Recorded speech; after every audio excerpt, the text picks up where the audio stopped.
when I asked that question, you didn't say, well, I'm just looking for a good deal. Like, your buy box. Mm-hmm. You are saying, I'm going to stay in the commercial space. I'm going to try to look for multifamily. And outside of that, it doesn't sound like you're going to waste your time. So with the bank being number one, if I default, right, as soon as I default, they get a hold of the property, foreclosure, and they sell it. They're the first one getting their dollars. Welcome to the Cash Flow Bros podcast. Jordan, I appreciate you taking the time to hang out with me. So we met actually at our meetup. Yep. And you said you had already been there, correct? No, it was my first time. That was your first time. First okay, time. Gotcha. Sometimes I'm like, were they before? But my friend who invited me, that was not his first time. Okay, gotcha. So we connected, and then you kind of had mentioned about a deal you had taken down with some multifamily. And, to be honest, like those meetings happen so quick, I think, and I was just like, man, Jordan was a really interesting conversation, and I wanted to hear more. And I was like, I'm just going to reach out and put you on the podcast to hear more about the deal, because it was so interesting to me. And I love meeting new people. And I felt like at the meetup, we just didn't get a chance to actually meet. And so I think I was about to go to Disney. I digress. I know I'm like getting into the story details that don't matter, but I was like, I can't hang out. You're like, let's grab lunch. I was like, I can't. And then you reached back out, which I really appreciate. You were like, let's grab lunch. And I was like, let's just do a podcast. Come on. And so there's no food involved. Maybe you're disappointed. I don't know. You'll have to say, but I appreciate you taking the time to hang out, man. Thanks for having me. So let's just talk a little bit about a little background. You don't have to, tell me the first day you're born and all that, but tell me a little bit about how you got in real estate, got interested in investing, all that kind of stuff. So I'll be quick on it. Got interested in investing because I grew up, my father was a corporate pilot. So I grew up in private jets, but he was just the pilot.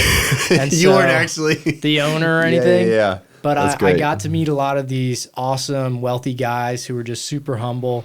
And so it always had me just like yearning for more and pushing myself, because these guys would tell me like, oh, I didn't have to go to college, and here I am with my citation jet or whatever. And so I was like, okay, how am I going to do that? And that's where my You're like, don't go to college, buy a citation jet. Yeah. That's the step trajectory. One, step two. Not sure if there's anything in between, but and so that's where the itch came from. Yeah. But I got really introduced into real estate in 2016. Right out of high school, I went and worked for a commercial real estate broker in Cape Canaveral, Florida, where I'm from. And boy, I was getting paid $10 an hour to do everything from writing up contracts, negotiating deals, taking photos of properties, putting on the MLS, negotiating for him, talking between sellers and buyers, and picking up huge commission checks while I got paid $10 an hour. Wow. I remember picking up a $75,000 commission check that I had done all the work on, and he just laughed at me and was like, get your license.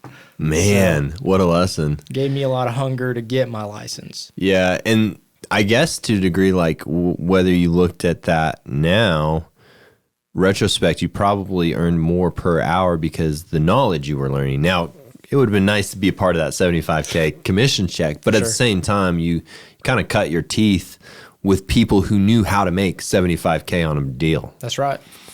So talk me through, what specifically you carried away from that.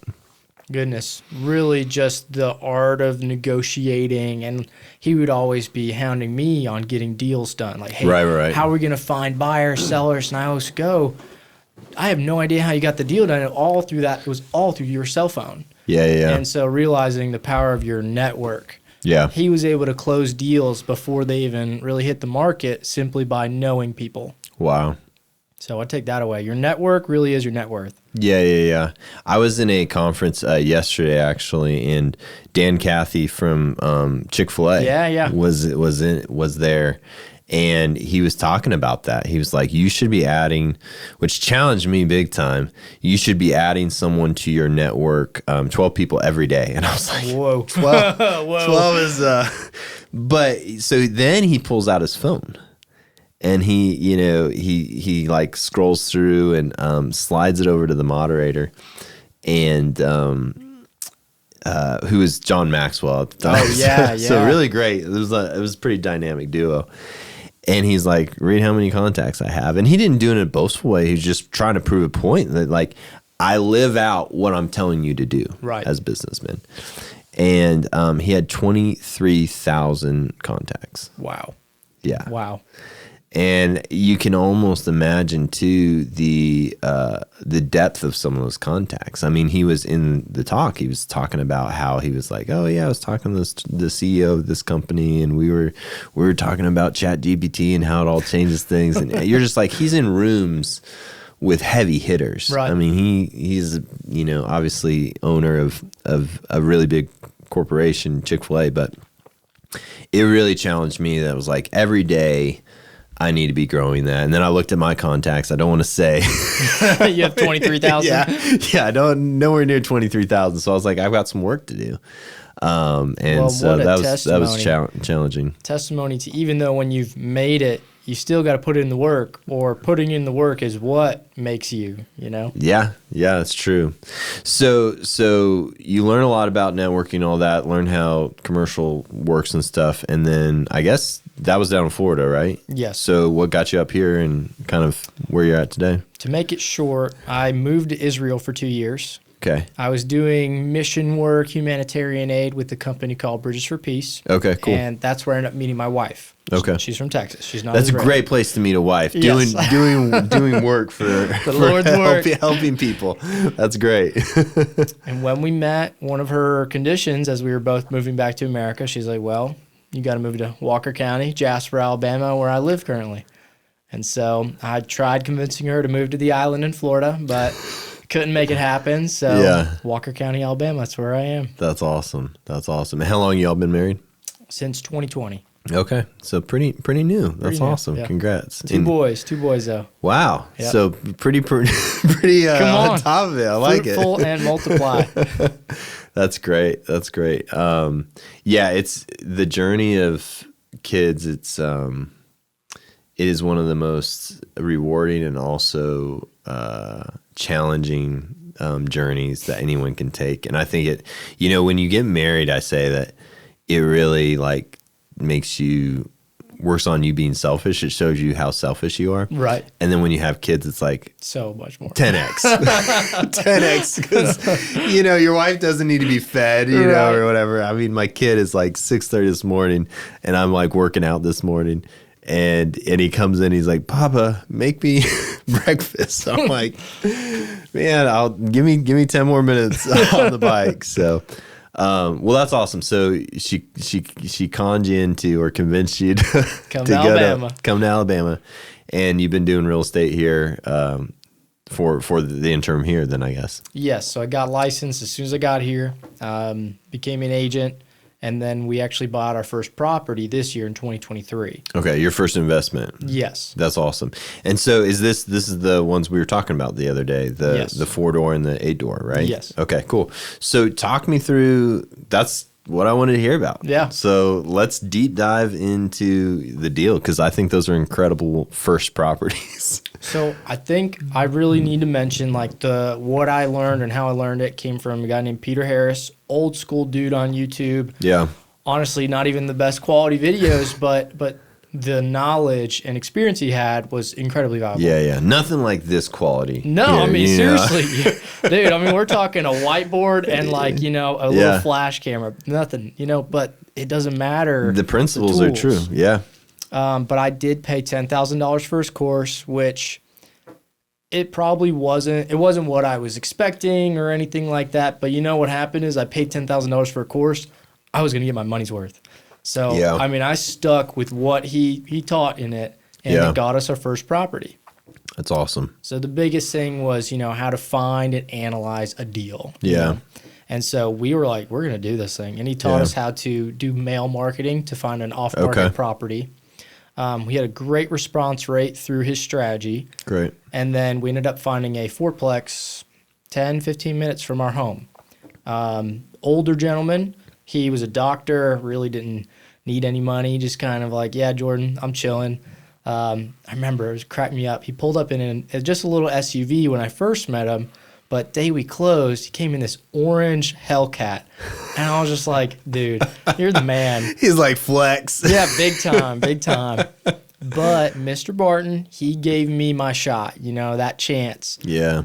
How we negotiated it, like, I met with him several times, but I had like cold feet. I didn't know what I was doing. I was new. Yeah, yeah. And I met with one of my dad's clients who does real estate. Okay. And Great. I call him my mentor, but to be honest, the only thing he did was motivate me. Yeah, yeah. He really didn't walk me through anything. He was just like, go do it. Yeah, yeah. It's literally, if I summed up our conversation, just like, just do it, Jordan. Yeah, yeah. And having his faith in me made me go back to Mr. Barton, and we had a lunch, and I had my folder full of other comp properties and, you know, ready to negotiate. And he knew it. He gave me a number, and I slid all my comps across the table.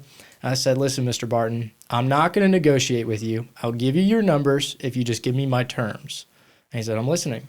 And so we structured a really nice seller finance deal, and that's how we got into our first property. He only required about $10,000 down. Wow. That's crazy. So you bought a 4-door for $10,000. Yep. Man, that is beautiful. Yep. Textbook. And yeah, I mean, I would say that 10 grand was every worth it. Even to think, like you said, you were bought in at that point. Mm-hmm. Literally. Now, did you quote unquote overpay for it? That's debatable. But at the same time, that put you and your wife on the line of like, we're doing this, or, you know, there's no other option because we're wasting our money in. And then obviously the tactics work and everything like that. Well, and I need to say, 10 grand was almost everything we had. It's not like we had oodles and boodles, you know. Young couple just got married, had a baby. Like, 10 grand was a lot for us, you know. Yeah, it is. So it worked out. Yeah, that's great. So how did you get the 8-door? Is that a little bit later in the story, or did he own that too, or? He did not. So the 4-plex was February. Okay. And the 8-plex was August. So it was listed, and everything was going fine with our 4-plex. I mean, I was doing everything myself. I was mowing the lawn. I was collecting rents. I was dealing with any issues whatsoever. And I saw this 8-unit, which was like a mile from my house. Okay. It was on Zillow. You know, I'd be in bed at night just on Zillow, multifamily, you know. And I was like, I want to look into this. And so I started running the numbers, and I was like, I think it's a deal. So I told my wife, if we can't get it with some creative financing, I won't do it. I was like, because we just sunk a lot of money in this. Want to make sure we don't use our She's reserves. like, I'm not ready for another one. And you're like, okay, let's go. But I told her, like, if we can't do it with minimal money, we'll walk away. So how we ended up structuring it, again, you know, I didn't get to my 12-unit portfolio without the help of so many people. I sent them a couple offers, and they were like, okay, we'll work with you. It was a couple out of California. They've never been to Alabama. They've never seen this property. Right. And I sent them a long email through their realtor because it was listed. Yeah. And I was just like, once again, we're young, we're ambitious. We got a 4-plex, so we kind of know what we're doing, kind of, you know. And the offer was that it's the strategy is seller carry second mortgage. Okay. So basically, the down payment, the seller's going to hold that. Yep. So sorry, I'm going to stop you right there because I understand it, and then you sometimes forget, like, you know. So break that apart. How is that structure work? Right. Kind of in detail. So what we had to do is we had to find a bank willing to give us the 75% of the value of the property. Correct. And instead of me coming up with 25% as a down payment, what we're doing is having the seller hold that as a secondary mortgage or a second lien on the property. And it's not like they're actually lending you that money. It's just that they take that on as you owe them. It's their equity portion. They're choosing not to be paid at close. Correct. So it's no money. It's no money to them, but it's also they're not paying you money. Correct. They're just giving you 25% of equity in a loan form. So it's a win. So you're going to pay that over certain terms that you agreed to. And you went to this closing with $0 then? So it got interesting. On the terms for the seller's note, right, there's no payment at all for 3 years. So my goal is when interest rates come down to refinance the property. But the bank did not like this idea of just creating, you know, a second mortgage. Right. So they required money to move. And so I had to figure this out. Basically, I knew in my head what I needed to do, but I had to make it happen. Right. Yeah. So I couldn't figure out how to find 25%, which was about 125 grand of this property. I couldn't figure out how to borrow it for 5 minutes to basically put it at the closing table and give it right back to someone and then just assign that as a loan, as the secondary mortgage. Right. It was very hard for me to find that. I asked my friends, my family, like, can I borrow 125 Does anybody grand? have 125 grand? 5 minutes, like 5 minutes, I promise, you know? And that's interesting. The sellers were very kind because I had to change the contract and it took me months to figure all this out. Well, the listing agent was like, please call this guy. He's a local guy in the area named Matthew Gregory. Very helpful. I only met him one time. Yeah. We went to lunch, and I was just like, we went to Waldo's. If you've been to Waldo's, it's fantastic. I haven't, but now I gotta try it. You know, deals are being done at Waldo's. Yeah. You heard it here on the podcast. Get the foul mouth if you like spicy sandwiches. But we go to Waldo's. I was like, ready to talk, right? We talked for like 3 minutes about this deal. And he's like, yeah, it sounds cool. And then we just talked about me and Israel and his mother's nonprofit. And that's so cool. Just really connected. Yeah. And once again, back to relationship and networking. Yeah. Big time. Because I think if he wouldn't have trusted me or anything like that, it would have never happened. And so he was willing to let me use 125 grand for 5 minutes. Yeah. But I did pay him $10,000 to let me do that. Okay. Because I was like, please, like, this is the last thing I need and this deal's done. Yeah. This is where it gets fun. It was listed. The property was listed, and I'm a licensed realtor. So I was paid a commission to buy this property, right? Right. All the closing costs were $6,000, and then I also owed Matthew the $10,000. The commission was $12,000. And so I wrapped $10,000 more into my mortgage with the bank to pay Matthew Gregory off. I walked away with a $6,000 check at the end of this deal. That's so beautiful, man. Yeah. And it's funny because, some people would look like you paid 10 grand for the money, but at the time that's the opportunity you had. Mm-hmm. And I don't think you'll ever look back and regret like that. I mean, you acquired a property and you got paid 6 grand. Well, that's phenomenal. And the amount of cash flow and the debt pay down, I'm going to make that double, triple this year from this property. It's awesome, man. Now and it's great because they're close. I think it's something to be said for, and not to say you can't invest remote. I think there is definitely, you have to have a really good team. Right. But for your first property to have these properties kind of close gives you a little bit of leverage from you can actually meet the plumber out there and try to get a good price on the plumbing and different stuff versus you're kind of beholden to your team to do that when you're remote, and you can do that, but you need a little bit more coverage as far as finances go to do those spreads, if you will. And just to clarify on the deal, so when Matthew put the 125 in, it went into the attorney's account, and then it was assigned to the seller. Right. So that money went back to Matthew, and then the seller was now assigned with that second mortgage. Yeah. Which also means if I default or anything, the first person to get their money is the bank. Right. And that's why the bank is comfortable, because they know they're the first one to get their money. Just to clarify. Yeah. So talk through, some people don't understand seconds, thirds, fourths. Right. So talk through positions on mortgages, because a lot of people don't even know you can put multiple mortgages on a property. So break it apart. So basically, easy math, 1, 2, 3, 4, first, second, third, fourth. I want to be number one. Right. You want to be number one. That is the best spot. And so with the bank being number one, if I default, right, as soon as I default, they get a hold of property, foreclosure, and they sell it. They're the first one getting their dollars. They're getting paid first. If there's anything left over, hopefully the second person, the third person. Right. In my case with this property, the bank is first, the seller would be second, and if I have a line of credit or a HELOC that I took out of it, that would be third. Right. Now, some that a lot of people don't know or don't think about, who is the true first position on that property? Do you know? The bank? No.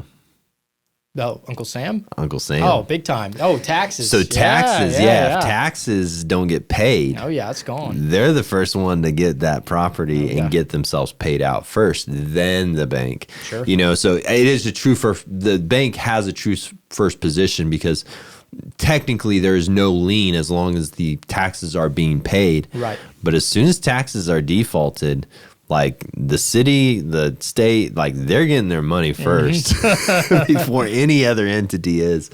And so that's how foreclosures happen, obviously, because, you know, that's the city taking over that property to get themselves paid and then make everybody else in subsequent line whole, hopefully, in a deal like that when it's sold at the county courthouse steps. So right.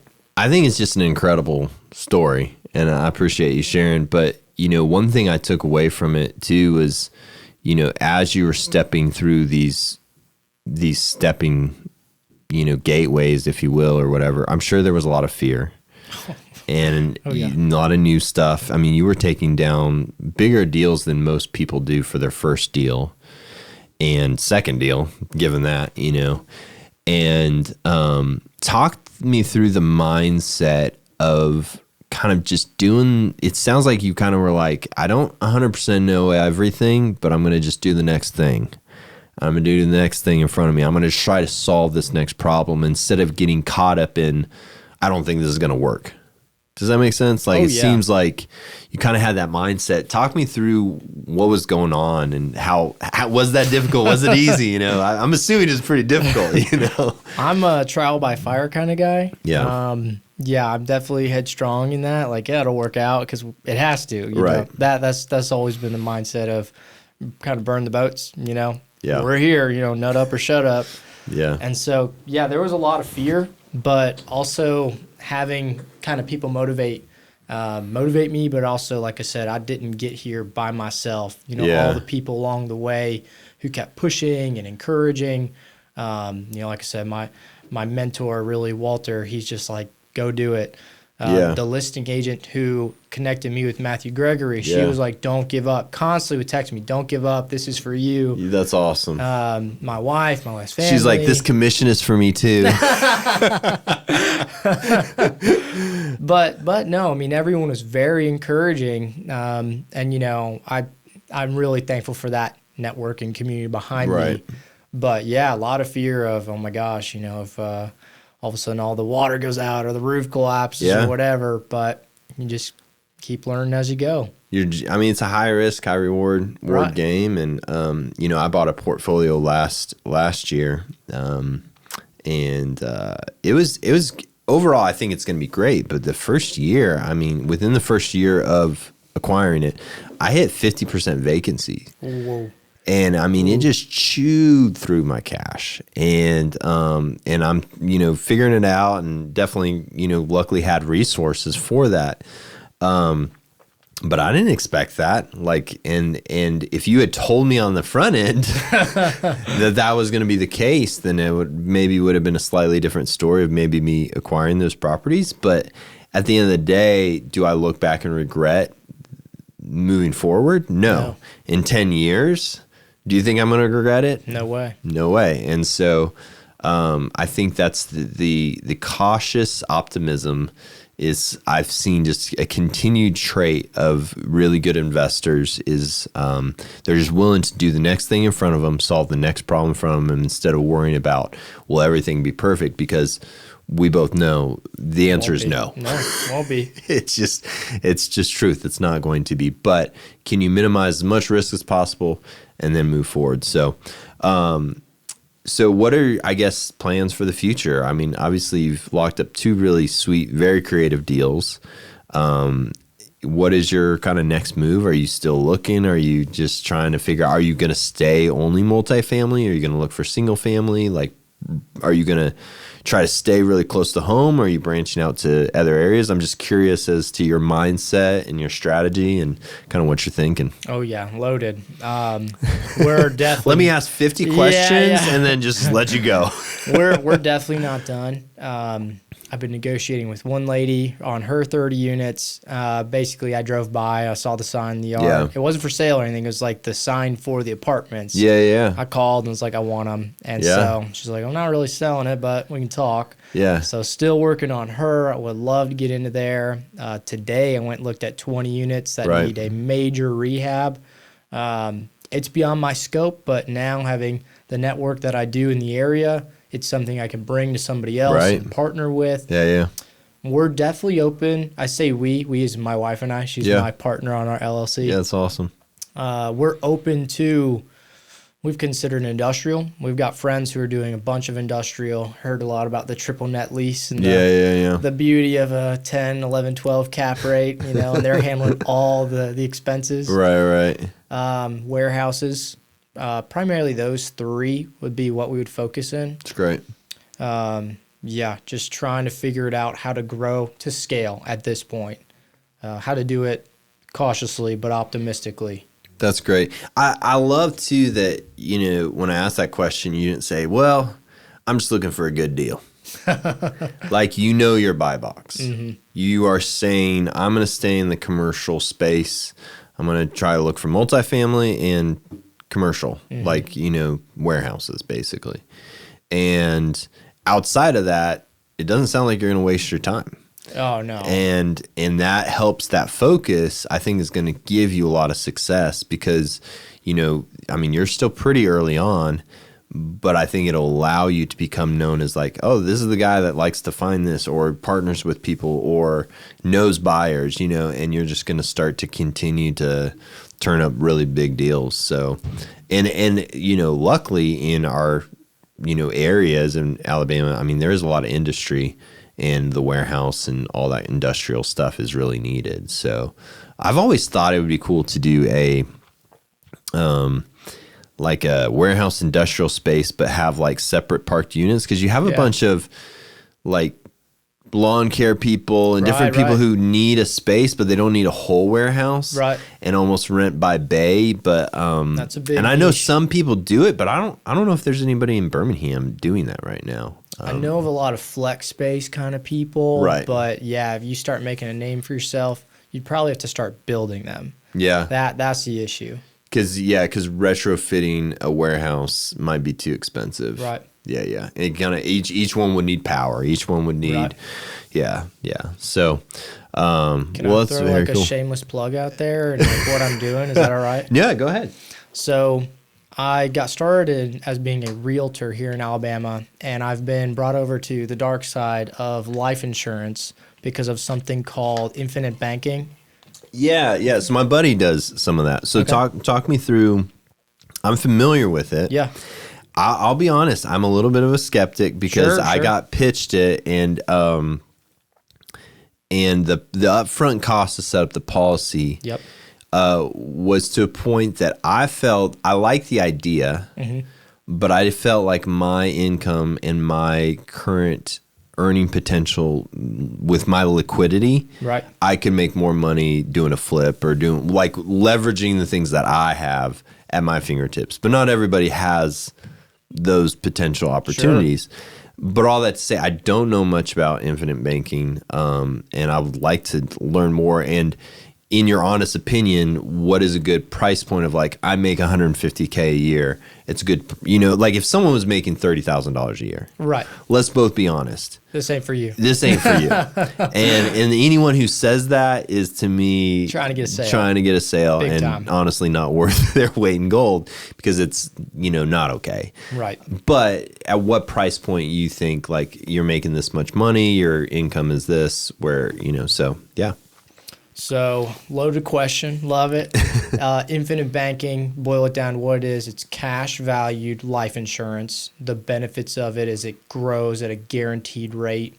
What I consider is like a really great savings tool where you want to park money that you're not ready to use at the moment, but you're planning to use it. So, like if you're looking for a deal, you don't have one on the table, but you're like, hey, I need my down payment money ready at any moment. Right. But I want it to be earning money at least, And I've had people put it in the stock market and then war, something, Ukraine, I don't know. and it tanks, and so there goes their down payment money, and they're not ready for a deal. Right. So that's the value that I see in it. You know, I thought it was interesting. I listened to it. I thought it was interesting. I listened to a podcast with Ryan Pineda and Brandon Turner. Yeah. And it challenged me, and I don't know if I completely agree with it because they are in a whole different realm of money and you know, everything. But their point was basically, you need to build a business that's making at least, I think they were saying like almost $1 million in rev, maybe 500K, and then take that surplus of money and invest it in there. And start throwing in there, or no, more just like invest in real estate was what they were talking about. But their idea was basically like, you need to build a business to make a ton of money. Right. And then take that ton of money and go buy real estate. 100%. And I don't know if I completely agree, because I think it could be an inhibitor for a lot of people to at least start their investing career. Well, and how did they get to their $1 million business? Yeah, through real estate. And they were making $1 million before they bought their first investment. So they're kind of giving advice that they don't personally, didn't adhere to. But all that to say is, yeah, like some of these savings things do seem like you need to have excess. Right. Like you need to make sure your bases are covered, and then you can start saving the excess. Right. So how does it work? How do you structure it? How do you set it up? And when can you borrow back from it for that flip or whatever it is? So structuring these, you put the money in and it's accessible within 3 days. It's just like a savings account. Right. How ours are structured, it's a 60-40 split in that first year. So what I mean is, every dollar you put in, you have access to 60 cents of every dollar. That 40 cents is going for that life insurance, and that's only in the first year. Right. So moving forward, year 2, year 3, and forever, it's going to be almost 100% of every dollar you put in, you have access to, and is earning a guaranteed interest rate, tax-free for life. Right. So, and then there are penalties. I say a little bit, my understanding, there's penalties that you have a certain amount you have to contribute for a certain amount of time. Right. And that is the agreed upon, you have several ways you can set it up, but you can say, I want to contribute X amount of dollars for 3 years. If you don't do that, what's the consequence? So you will lose that life insurance, and you'll be forfeiting the death benefit, but you'll receive all the cash value in the policy back, because that's always guaranteed to you, your cash value within it. So basically the policy at that time is in default, and you can catch it up if you want to. And so you can even use the cash value in the policy to pay off your yearly due, whatever it is, just to make sure you don't default on it if you're ever having a bad year. Right. But really the beauty of it is setting a floor and a ceiling. So that's 60-40, right? Let's just use $10,000.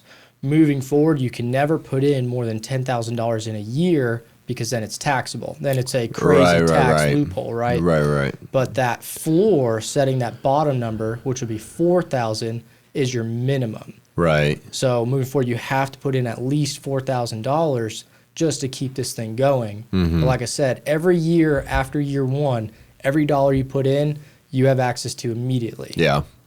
And I've heard too, because of the way it's structured, the sooner the better, because of your age. It is a life insurance policy, so there's still some accounting for your life expectancy. And the rates and the returns and all that are more advantageous when you do it sooner. And the friends that I know that are really into it, I mean, they've set up accounts for their kids. And my understanding, tell me if I'm wrong, but so someone had said, why are there so many vice presidents at banks? And I could be wrong on this, but you might be able to correct me. It's because the banks are taking life insurance policies out on these executives. They give them a benefit. We'll say it's $20,000 life insurance. The bank itself is pulling out hundreds of thousands of dollars on that executive, because you can if you're an executive. And that's the way they use, that's a function they use to basically make money on their money, is these life insurance policies. So the banks are doing it. You're 100% right. It's also the golden handcuffs. Man, it's so good when I'm right. Come on. It's the. I guess I know more than I think I do about these. Come on. So why is that legal? Or talk me through how that's okay. It seems kind of a little like I can take an insurance policy out on someone else and reap the majority of the benefit of that policy. It just seems kind of wild to me. You have to have an insurable interest. So a lot of companies will do this for like key employees. Yeah. So you, business owner, have a rock star contractor. Right. And you're wanting an incentive to keep him, or also make sure if he ever leaves or, God forbid, perishes, right, you have a way to compensate yourself to find someone else to do in the interim. Yes. Yeah. But there has to be that insurable interest. Right. But also what you're describing with the banks is like golden handcuffs, because what they'll do is after your vesting period, let's say 20 years with the company, they will then make you the owner of that policy, giving you that cash value of that life insurance. Wow.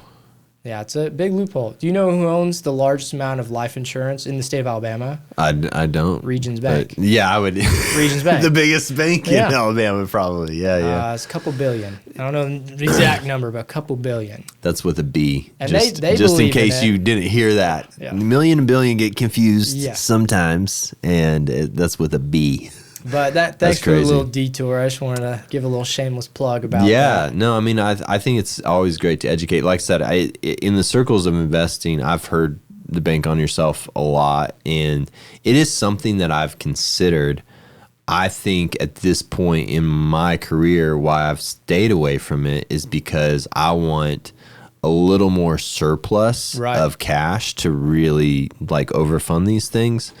And the liquidity, like I just need, like right now in my investing career, I need every ounce of my liquidity. I can't do that 60-40 split the first year. I just can't do it. It's a hard hit. And so, but down the road, I think I'll be in a position where I want some options. And I've always said this about investing, that the first part of the game is learning how to make money. Right.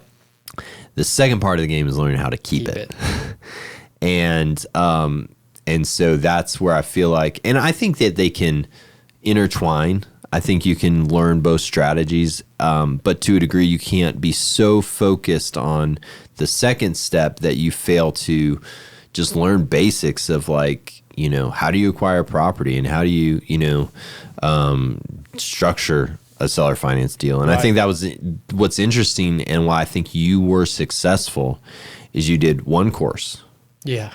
You went over one asset, and really for the most part you've done one strategy, which is creative financing. I mean, the bank funded a portion of the second part, but it's not like you got shiny object syndrome and were jumping around. Or was there a point when you were kind of thinking, oh, maybe we should try single family, or was it that focused from the get-go?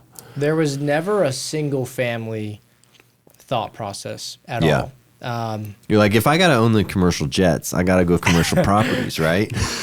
With the cautious optimism, I was like, go big or go home. Yeah. Like, we need to land. I mean, I was looking at huge properties in Alabama at first. Like, we need to land a huge one, and we need to do it right. And just that would be a full-time career of managing we actually went to look at a $12 million apartment complex in Mobile. Okay. It was a solid deal. I mean, I ran the numbers. I knew it was a deal. Yeah. I called one of my father's contacts. I was like, and I told him, like, I don't want to burn this relationship. Right. At first, it was verify me. I knew this guy was a big-time real estate investor.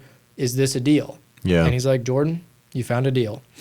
And he's like, if you do want to pull the trigger, I would potentially invest with you. Right. So I found the money. I knew it was a deal. Right. I found the deal. Yeah. So I went down there to negotiate it, and the realtor kind of blew it up. We were supposed to meet. I really wanted to meet with the realtor and the seller. Yeah. I get that's taboo. I totally get it's taboo, but like, come on. I mean, it's a big deal. I'd never done a deal in my life yet. Yeah. So he agreed. Yeah, the seller and me will meet you down there. I show up. I got an Airbnb because Mobile's couple hours from us, right? And the seller's not there. He's at the beach. And I'm like, what the heck, man? And so kind of blew the deal, gave me a really bad taste in my mouth, and we walked away from it. But well, you know, I'll be honest too. I think sometimes one experience informs the next. Big time. And, you know, I can go to a bank now and borrow more money than I could when I first started. Sure. And I'm sure in 10 years, you know, I will be able to borrow even more. And it's because I have a scope of work to show them, to say, I know what I'm doing. And that's a pretty big leap to go from 0 to $12 million. Now, obviously, you had a connection and potentially could have pulled it down, which would have been incredible and different probably podcast. Unheard. Yeah, you're not on my podcast. But all that to say is, like, I think what you did pull down was still incredible and still very much outside of what the typical first-time investor does, and you should be very proud of that. And that scope of work will inform the next, which it did, the 8 unit. And now you have 2 deals under your belt, and it's just going to, I think, continue to grow as you and your wife just, you know, pursue, you know, these dreams for financial freedom. So. Yeah, right there. Yeah. The jet is just a tool. I really don't care about cars or big houses because we have kids and my wife has stayed home and she'd have to clean it. So we don't really care about any of that. She would have to clean it. You have to watch the kids while she cleans. So we really care about the financial freedom. That is our goal, not the stuff, man. Yeah. What is, in this journey, I'm sure you've kind of written down some whys. What is 1 or 2 of those you could share? Big time, the financial freedom, but also like my family. I didn't grow up with a ton of money. Definitely middle class. You know, my father was a pilot, but we know, especially 2008, it was pretty rough. Yeah. And so wanting to see a different future for us. And then in Gary Keller's book about being a millionaire real estate investor. Yeah. He talks about your why should be for you. And so really, I want to be the best version of myself. Yeah. I know I can do more. I remember sitting in the cockpit of those, you know, private jets when I was a young kid. I knew I could achieve what these other guys had because they would tell me, I'm not smarter than you, Jordan. Yeah. And so it's like, if they can, so can I. It just goes back to, like, the network. Yeah. And surrounding yourself. And I think it's amazing that at an early age, you probably had several, not just one, but you were there, you know, several times, impactful conversations and visualizing, like, this is what's possible. You know, I have a mastermind group of guys. It's a real small group, but every week we get together and we talk about what we're trying to kind of move the ball down the field. And when the guy next to me says, like, hey, I just found this deal, or I'm looking at buying a company, or whatever they're doing, like, I feel honestly, like, I can completely be honest. I feel zero jealousy. I just feel inspired to go do my, you know, whatever is in front of my lane to go do that. Right. And, but every week, like, I get pushed because I'm like, well, if they're doing that, and it's not a competitive thing, it's just like, that's possible. Right. What can I make that's possible, you know? And it always fires me up to really push for the next thing. So it's just like, I mean, like you were talking about, that gratitude, like, it's an incredible opportunity that you got to be in those positions, talking to those men, seeing what was possible. And it's really obviously impacted you. So, well, I always say, time is our most valuable asset, and thank you so much for your time. Where can people get a hold of you and just kind of reach out if they're interested in this, you know, infinite banking concept and the insurance and stuff like that? Yeah, as well. You know, just connect in the Birmingham area. Probably the best place, my cell phone number. Yeah, that might be foolish to put on the internet. It's already out there. You know, as being a real estate agent, it's out there. Yeah. So my phone number is 205-717-6117. Or my website, I got jordanmiles.org. I couldn't buy jordanmiles.com because it was $15,000. Yeah. Just a drop in the bucket, Come right? on. Well, like I said, I appreciate the time, man. This has been great. interview and very insightful, very interesting to learn about the different creative financing stuff you did. Like, super proud of you for, taking down some really massive deals, your first deals. You should be super excited about that. And, it's when we first met, it's just like this is a super cool guy. But as we talk, I'm just like, I'm looking forward to continuing the relationship and seeing what you do in the next 5 years, because, you've already got an incredible start, in your investing career. So that's awesome, man.